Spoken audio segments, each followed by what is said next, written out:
ஓம் சாய்ராம்.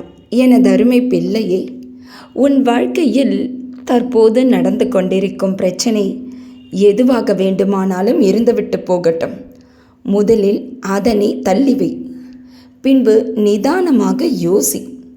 தேவையில்லாமல் அந்த பிரச்சனையே நீ நினைத்து கொண்டு கவலைப்பட்டு கிடப்பதால் உனது உடல்நிலை மட்டும்தான் மோசமாகின்றதை ஒழிய உனக்கு பலன் எதுவும் கிடைக்கப் போவதில்லை என்பதனை புரிந்து கொள்.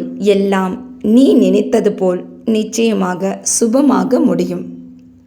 ஆனால் அதற்கு முன்னர் ஒரு விஷயத்தை நீ நன்றாக புரிந்து கொள்ள வேண்டும். நடக்கும் இந்த மோசமான சூழலை உருவாக்கியதே நான் தான் என்பதனை நீ புரிந்து கொள். நிதானம் ஒன்றுதான் உன்னை நல்வழிக்கு கொண்டு செல்லும் என்பதனை புரிந்து சிந்தித்து செயல்படு.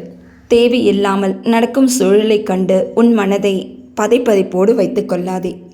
வருவது எதுவாக இருந்தாலும் தைரியமாக ஒரே ஒரு முறை நெஞ்சை நிமிர்த்தி நில். அப்போது பார் நடக்கும் அதிசயத்தை. வந்த துன்பம் வந்த சுவடை தெரியாமல் ஓடிவிடும். நீ கண்களில் கண்ணீர் வழிய விழி பிதுங்கி நின்று கொண்டிருப்பதால் இந்த வாழ்க்கை உன்னையே தொடர்ந்து பயமுறுத்தி கொண்டிருக்கின்றது. நீ நினைத்து பயப்படும் அளவிற்கு இந்த சூழல்கள் உன் வாழ்க்கையில் அப்படியே இருக்கப் போவதில்லை.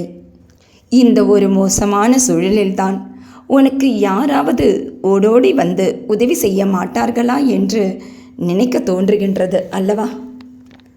ஆனால் நீ செய்த புண்ணியத்தால் யாரிடமும் இதுவரை கையேந்தாது உன்னை மீட்டெடுத்து வந்துள்ளேன். உன்னால் முடிந்த உதவியை நீ பலருக்கு செய்து உள்ளாய். அந்த தர்மமானது எல்லாமே இனி வரும் நாட்களில் உன்னையும் உன் குடும்பத்தையும் காத்தருளும். இந்த வாழ்க்கை மிகவும் குறுகியது. ஒன்றுக்கும் உதவாத உன்னுடைய அந்த அகங்காரத்தை முதலில் உடைத்து போடு. எதையும் விரைவாக மன்னிக்க கற்றுக்கொள். யார் எதை சொன்னாலும் அதை அப்படியே உடனடியாக நம்பிவிடாதே. உண்மையான அன்பை செலுத்து. உனக்கு மகிழ்ச்சி தரும் எதையும் நீ தவிர்க்காமல் வாழ்ந்துவிடு. மனதில் எந்த பாரத்தையும் அனுமதிக்காதே. உன்னை சுற்றி இருப்பவரிடம் என்றுமே நீ வெறுப்பை காட்டாதே. பின்பு அதுவே உனக்கு பன்மடங்காக திரும்பி வரும். ஒவ்வொரு ஜீவனுக்கும் ஒவ்வொரு தனி சுபாவம் உண்டு. அதை அப்படியே ஏற்றுக்கொள். இப்படித்தான் நீ இருக்க வேண்டும் என்று நீ யாரிடமும் எதிர்பார்க்காதே. கட்டளையும் போடாதே. நீ எப்படி இருக்க வேண்டும் என்று ஆசைப்படுகின்றாயோ அப்படியே நீ வாழ்ந்து விட்டு போ. உன்னை உயர்த்திக்கொள். உன் தகுதியை வளர்த்துக்கொள். அதுதான் உன்னுடைய வேலை. இந்த அறிவுரைகள் யாவும் கேட்கும்போது உனக்கு கசப்பாகத்தான் இருக்கும். ஆனால் இது தேவைப்படும் போது உனக்கு இனிப்பாகவும் இருக்கும். உனக்கு நிச்சயமாக இந்த அறிவுரைகள் வருங்காலத்தில் உதவும். முடிந்தவரை காதில் இப்பொழுதே வாங்கிக்கொள். எந்த நிலையிலும் நீ யாருக்கும் தாழ்ந்தவனில்லை. எப்போதும் உன்னை உயர்ந்த இடத்திலேயே வைத்திரு. நீ என்னிடம் அழுது வேண்டியதை விட நான் உனக்கு தரவிருக்கும் வாழ்க்கை இருக்கிறது பார். அது மிக பெரியது. பொறுமையோடு இரு. நான் அனைத்தையும் பார்த்து கொள்கின்றேன். கவலைப்படுவதன் மூலம் எதனையுமே நீ மாற்ற முடியாது. ஆனால் என் மீது நீ நம்பிக்கை வைப்பதன் மூலம் எதுவும் மாறலாம். நான் உன்னை சோதிப்பேனே தவிர இந்த போலி மனிதர்கள் பாதியிலேயே உன்னை விட்டு சென்றார்கள் பார். அதுபோல் நிச்சயமாக நான் உன்னை கைவிட்டு விட மாட்டேன். என்னிடம் அனைத்தையும் விட்டுவிடு.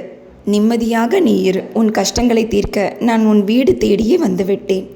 இனி உன் வாழ்க்கை ஒளிமயமாக மாறும். எல்லாமே இனி வெற்றிதான். மகிழ்ச்சியாக நீ இருப்பாய்.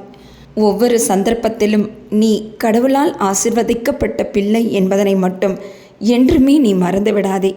நீ என்னுடைய அதிர்ஷ்டசாலி பிள்ளை என்று புரிந்து கொள். நீ துணியாத வரை இந்த வாழ்க்கை உனக்கு என்றுமே வழிகாட்டாது. உன்னுடைய துயரங்கள் முடிவுறும் நேரம் இது. இனி உனக்கு நல்ல காலம்தான். என் பரிபூரண ஆசி என்றுமே உன் குடும்பத்தை வழிநடத்தி செல்லும்.